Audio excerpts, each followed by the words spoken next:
안녕하세요, 사랑하는 성도 여러분. 오늘은 여호수아 14장의 말씀을 읽고 묵상하는 날이 되겠습니다. 특별히 이 장의 이 구절의 말씀을 가지고 온전히 쫓았음이라 라는 말씀으로 오늘 본문 말씀 살펴볼 텐데요. 오늘 말씀 구절부터 먼저 여러분에게 읽어드리도록 하겠습니다. 여호수아가 여분네의 아들 갈렙을 위하여 축복하고 헤브론을 그에게 주어 기업을 삼게 하며 헤브론이 그니스 사람 여분네의 아들 갈렙의 기업이 되어 오늘까지 이르렀으니 이는 그가 이스라엘의 하나님 여호와를 온전히 쫓았음이라. 헤브론의 옛 이름은 기럇 아르바라. 아르바는 아낙 사람 가운데에서 가장 큰 사람이었더라. 그리고 그 땅에 전쟁이 그쳤더라. 아멘. 사랑하는 성도 여러분, 우리가 계속 여호수아의 말씀을 살펴보고 있는데요. 오늘은 14장의 말씀입니다. 14장은 두 부분으로 나눌 수 있겠지만 그 내용이 간단합니다. 1절에서 5절까지는 요단강 서편 지역에 대한 기업의 분배, 땅의 분배에 대한 이야기가 나오고요. 이어지는 6절에서 15절까지는 그 가운데에서 특별한 요구를 하는 갈렙의 이 땅에 대한 요구를 하는 장면, 그 이야기를 보여주고 있는 것입니다. 갈렙이 어떤 요구를 하게 되냐면 옛날 모세와의 약속을 언급하면서 가데스 바네아에서 있었던 그 약속, 그 일을 떠올리며 자기에게 이 땅을 달라라고 말하는 것이었습니다. 그것은 바로 12명의 정탐꾼들이 가나안 땅의 땅을 엿보았을 때 그 보고가 다른 결과 10명은 그 땅에 대한 부정적인 보고를 하였고 여호수아와 갈렙은 이 땅이 우리에게 하나님 주시는 선물과 같은 땅, 젖과 꿀이 흐르는 아름다운 땅이라고 했던 그 보고를 바로 그 보고를 듣자마자 하나님께서 모세를 통하여서 이 갈렙에게 주셨던 약속, 그 약속에 대한 특별한 요청이었습니다. 그 요청은 모세에 대한 약속이었는데 무슨 약속이었냐면 내 발로 밟는 땅은 영원히 너와 내 자손의 기업이 될 것이다 라는 약속이었습니다. 물론 이 약속은 함께 있던 여호수아도 알고 있고 들었던 사실이죠. 이 약속에 근거해서 갈렙은 오늘 여호수아에게 그 땅을 요구하고 있습니다. 그 땅이 바로 헤브론이죠. 사랑하는 성도 여러분, 헤브론은 예루살렘에서 남쪽 서쪽으로 약 30km 지점쯤에 있는 도시인데요. 특별히 남쪽 가장 이 아래쪽의 도시라고 할 수 있는 브엘세바로 향하는 주요 도로의 거점 도시였습니다. 중요한 위치를 차지하고 있는 도시죠. 그러나 이 땅이 중요한 거점 도시였지만 해발 약 900m 이상이 되는 고지대에 위치한 도시였습니다. 그리고 뿐만 아니라 이 갈렙이 이 땅을 요구하는 것에 있어서 가장 의아했던 점이 당시에 아낙 사람이 그곳에 거주하고 있었기 때문이죠. 사랑하는 성도 여러분, 아낙 사람이라고 하는 것이 덩치가 아주 큰 용사들이 많았던 도시라고 알려져 있는데 그걸 알면서도 갈렙이 그 땅을 요구하고 그 땅을 달라 이렇게 말씀하는 것이죠. 그래서 유명한 구절인 이 산지를 내게 주소서 할 때 그 산지가 바로 헤브론이라고 하는 것입니다. 이 요구를 듣고 여호수아가 이 마음의 결정을 하여서 갈렙에게 그 축복하며 그 땅을 허락하죠. 오늘 본문 14절의 말씀입니다. 헤브론이 그니스 사람 여분네의 아들 갈렙의 기업이 되어 오늘까지 이르렀으니 이는 그가 이스라엘의 하나님 여호와를 온전히 쫓았음이라. 이렇게 말씀하고 있죠. 그 이유에 대해서 특별히 헤브론이 갈렙의 기업이 된 이유를 이어지는 15절이 설명하고 있는데요. 헤브론의 옛 이름은 기럇 아르바라. 아르바는 아낙 사람 가운데에서 가장 큰 사람이었더라. 그리고 그 땅에 전쟁이 그쳤더라. 이렇게 설명하면서 마무리하죠. 그러니까 여러분, 우리가 상식적으로 생각해 볼 때 사실 헤브론보다 더 좋은 땅이 있을 수 있지 않을까요?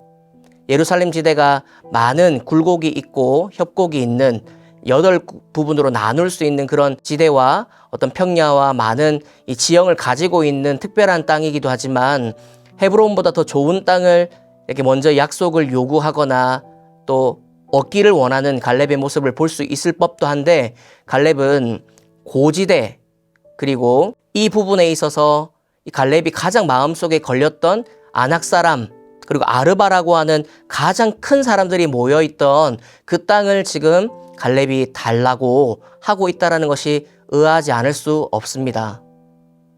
사랑하는 성도 여러분, 더 중요한 것은 이 성경의 기록의 이유가 바로 이것이지 않을까 생각하는데, 그 헤브론한 땅이 갈렙이 원할 때 점령한 땅이 아니라 앞으로 점령해야 할 땅이었다라는 사실입니다.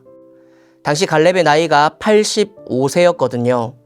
전쟁을 시작하기 전에 40세 때 무려 45년이 지난 85세 할아버지가 되었을 때인데, 자신은 아직까지 거뜬하다며 그 믿음과 신앙이 그대로 유지되고 있다면서 자기는 그 땅을 점령할 수도 차지할 수도 있다라고 믿음으로 나아가는 갈렙의 모습을 오늘 24장의 본문 가운데 우리는 만날 수가 있습니다. 왜 갈렙이 그렇게 자신감을 가지고 그 땅을 달라, 내가 가겠다, 이렇게 말할 수 있는 것일까요? 갈렙 안에 남겨져 있던 그 신앙과 확신 때문이죠.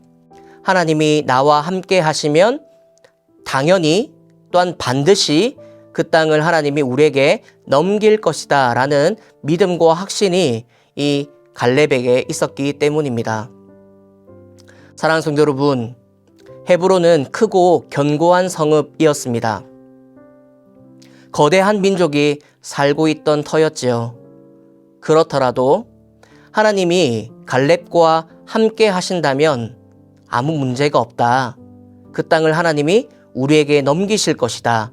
이렇게 고백하고 확신하고 있는 이 갈렙의 모습을 통해서 오늘날 우리에게 주어지는 교훈이 있다라고 저는 생각합니다.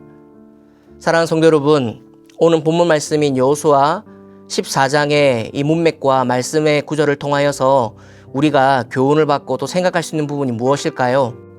첫 번째로 갈렙은 눈앞의 현실보다 눈에 보이지 않는 그 하나님을 신뢰하고 있었다라는 것이죠. 점령하기 전에였던 땅이었고 크고 견고한 성읍이었을 뿐만 아니라 그곳에는 아르바, 거대한 민족이 살고 있던 땅이었음에도 불구하고 갈렙은 그 땅을 쟁취하겠다, 이 산지를 내게 달라, 이렇게 요구하고 있는 모습, 눈에 보이지 않는 그 하나님의 크신 손, 전쟁에 능하신 그 하나님을 의지하고 있었기 때문이라는 것입니다. 사랑하는 성도 여러분, 이 부분을 생각해 볼 때 오늘날 우리에게 눈앞에 보이는 것, 현실 가운데 우리가 손에 붙잡을 수 있는 것, 이것 가운데 우리의 마음과 우리 눈을 많이 뺏기는 시대를 살아가는데, 우리 또한 갈렙처럼 이보다도 어떤 것을 두려워하고 무서워하기 전에 전쟁에 능하신, 모든 것을 하실 수 있는 전능하신 우리 하나님을 이렇게 확실히 믿고 신뢰하는 믿음이 우리에게 있었으면 좋겠다라는 생각이 듭니다. 사랑하는 성도 여러분, 갈렙은 그 하나님을 온전히 믿고 신뢰하며 오늘 본문 가운데 말씀했던 것처럼 온전히 쫓았습니다. 온전히 쫓았지요. 하나님이 나와 함께 하시면 무엇이든지 가능하다라는 믿음 때문에 갈렙은 두 손에 어떤 무기를 들기보다 자신이 믿고 있는 그 하나님, 아버지 하나님을 쫓는 것을 선택했다라는 것이죠. 오늘 말씀을 통하여서 저와 여러분들이 다시 한번 갈렙이 가졌던 그 믿음, 그때의 그 확신, 우리가 나누고 소망해 보기를 소원합니다. 오늘 보여지는 이 갈렙의 모습을 통하여서 눈앞에 보이는 어려운 현실보다 비록 보이진 않지만 우리와 함께 하시는 하나님을 신뢰하며 오늘 하루 믿음으로 살아내시는 저와 여러분들의 오늘 하루의 삶이 되시기를 예수님 이름으로 축복합니다. 기도하겠습니다. 사랑하는 하나님, 감사합니다.